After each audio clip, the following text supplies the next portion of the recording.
Alright guys, HyDra back again today. Hope you're doing well and enjoying your day so far. The OpTic Thieves match of yesterday was again the final match of the weekend on the Sunday evening, and there's been lots of discussion from the OpTic players and from FormaL on exactly how much of a disadvantage this turns out to be. On a regular weekend, of course, the OpTic players won't be so happy about the way the schedule is organised, but FormaL says that actually on an event weekend when a major is going on, it's even more of a severe disadvantage. Very much enjoyed your thoughts in the comments below. Hit the like button if you enjoy. Subscribe if you're new as always, I would greatly appreciate it. Also, I thought it was interesting to note at the start of this video on the spawns, there's been lots of discussion lately on the way things are going, and, well, Rio... Okay, maybe the spawns aren't perfect on Rio either, but compared to some of the other maps, I definitely think that it's not too bad. And yeah, pretty funny here that Pred goes into this corner, thinks he's got a nice spot, and then just gets banged through the wall. Maybe this guy saw the red dot on the minimap or something. Kind of difficult to say, but that definitely happens. But all the pros have been talking about it for the last few days on the spawns. And look, I credit Sledgehammer a fair bit for bringing this major overhaul into the game they did in January, right? They changed so much, and some of it was good, and some of it wasn't so good. And I've said it before, and I'll probably repeat that sentiment right here, that if they'd have put all the time and effort they put into changing the hardpoint locations, to doing all these updates and changes they made to the game, to Invasion, to Terminal, to Karachi, like basically Subbase, everything changed pretty much in January. If they'd have put all that effort in, instead of changing the rotations and just focus that 100% on the spawns, I think we'd be in a better place right now. The problem is, they put their focus on changing the hardpoint locations, but the spawns are still dodgy, if not even worse. I don't know if they're really worse than before, because Invasion was bad enough first time around. But there's an argument to say that Invasion now is not any better than it was previously.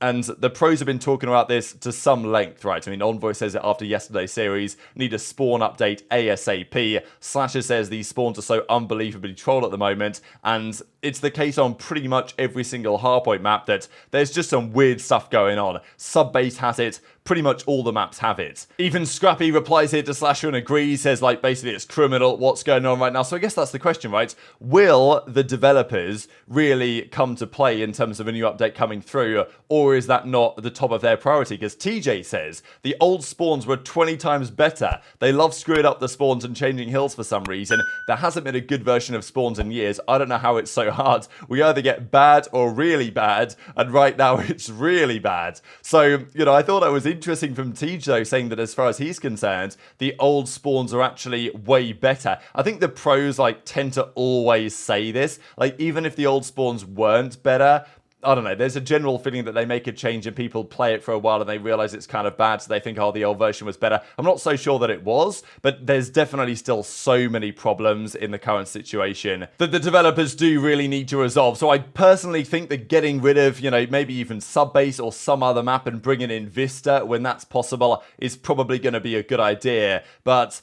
the pros know that the spawns are like incredibly important to how the game plays, and when the spawns are like super randomized and there's just things that you can't seem to predict, it gets very frustrating to play and of course to watch. Now, to be fair, Toronto, after yesterday's map 1, I think they're now 17-2, but Toronto this season, 17-2 in hardpoint, I believe, and yesterday I think they were 17-1 after they won the game 1 against the Minnesota Rocker. So it shows that it can be done. If you're good enough, the discrepancies, the randomness of these spawns can be overcome if you just go next level, but it's still not great. There is still a skill gap in this game. It's definitely not randomized. We see that in the series that we play, but the game could be better. If the maps were better, if the spawns made more sense, this game could be really good, but the spawns for the last few years have not been optimal. I mean, the squad spawn stuff that we had, and nowadays, some of the stuff you see doesn't even make that much sense. I mean, we saw some clips on Subbase this weekend which are frankly criminal, and Invasion is still probably as bad as it's ever been,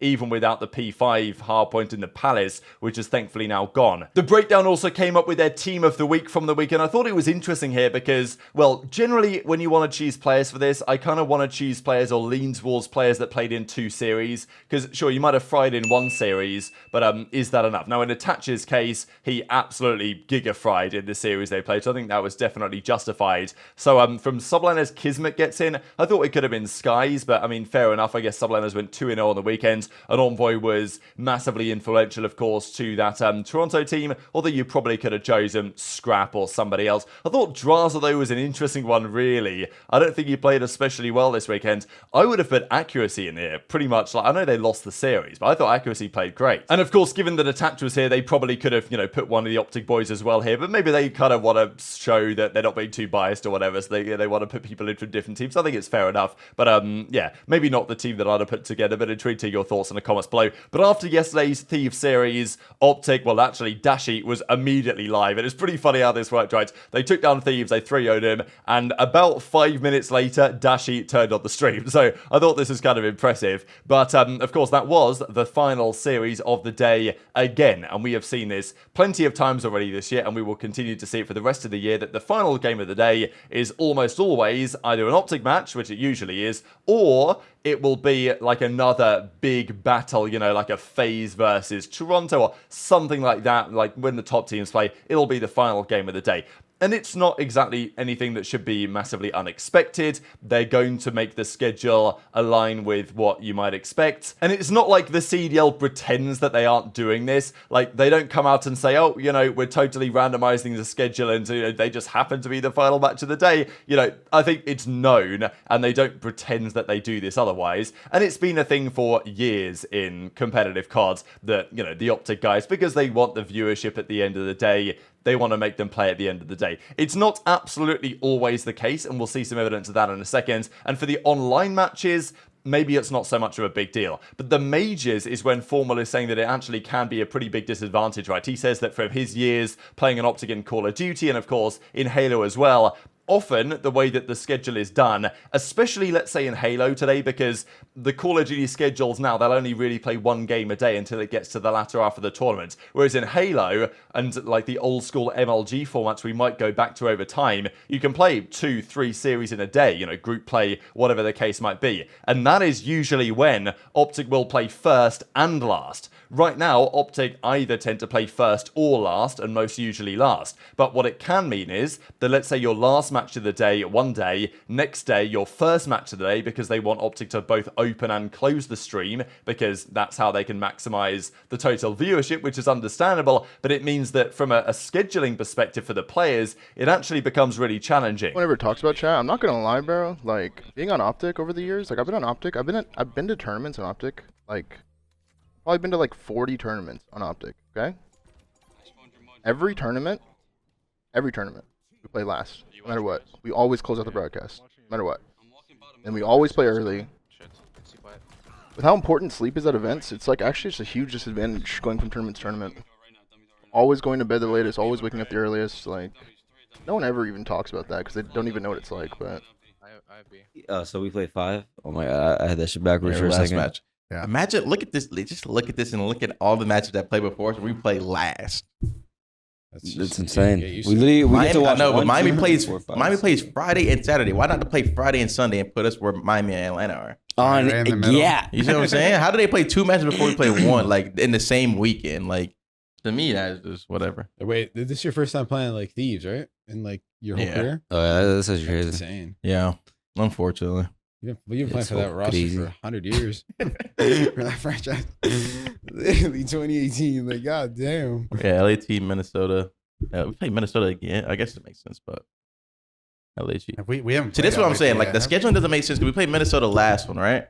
I feel like we should play Minnesota later in this one if we play them. You know what I mean? Because we've already played them. That's how I see it. So you might say, oh, come on, complaining about not getting enough sleep or whatever. But I think it's a big deal on a weekend, especially when, as FormaL says, this is like a clear disadvantage. If you play last on one day and then the next day you were to play first or whatever the case is, then that means that your time frame is more shortened than for other teams. And the other teams don't deal with this level of of disadvantage. So it goes both ways. As I say, it's not like MLG ever pretended that they weren't doing this, and we can have a look at some of the evidence here right about now to see that it's not necessarily always the case. I'll just quickly show you guys all of the matches that OpTic play this stage. And next up, they play Rocker, then Gorillas, then Ravens, then Boston, Ultra, and Subliners. So their next few games, OpTic, are definitely achievable. And even as Kenny said there in that clip, that he thinks that they played Rocker not that long ago. So his feeling is that they should play them, you know, later on. But the entire season schedule for the online qualifiers was determined before the season even began. And they probably haven't done the best job of it, but it is what it is. So Gorillas, Ravens, Boston, and all this stuff. So definitely some winnable games. I mean, OpTic already 1-0. They could feasibly be 4-0 by the time they play the Ravens. And then, you know, Boston, Toronto, Subliners a pretty good way to close out. And I imagine this is going to be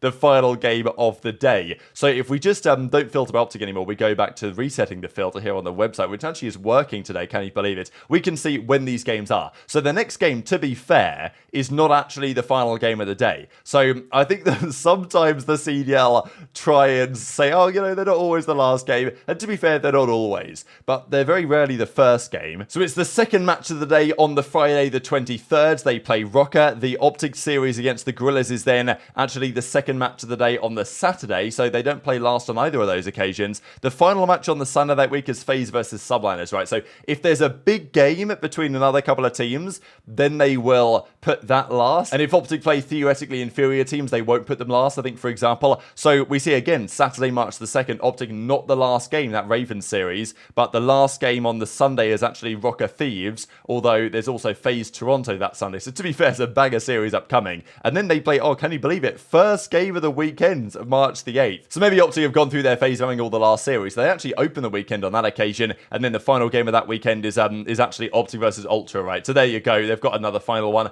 and that, to be fair, makes a fair bit of sense. And then their final game of the stage is, again, the very last match of the stage, which is New York versus OpTic. So, okay, it's understandable, and it probably shouldn't have a massive effect, really, on a regular online qualifier weekend, but going to a major, and it's usually always the case that OpTic are like the final winners bracket game or the third winners bracket game or whatever, just to make it, you know, make the most sense for the viewership side of things. But that doesn't necessarily help if OpTic then have to play like first game of the next day, for example, which is, well, definitely the case as things presently stand in the Halo side of the equation. But very much interested in your thoughts on all this stuff in the comment section below. Hit the like button if you enjoyed, subscribe if you're new, take care, and I'll see you next time. I appreciate it.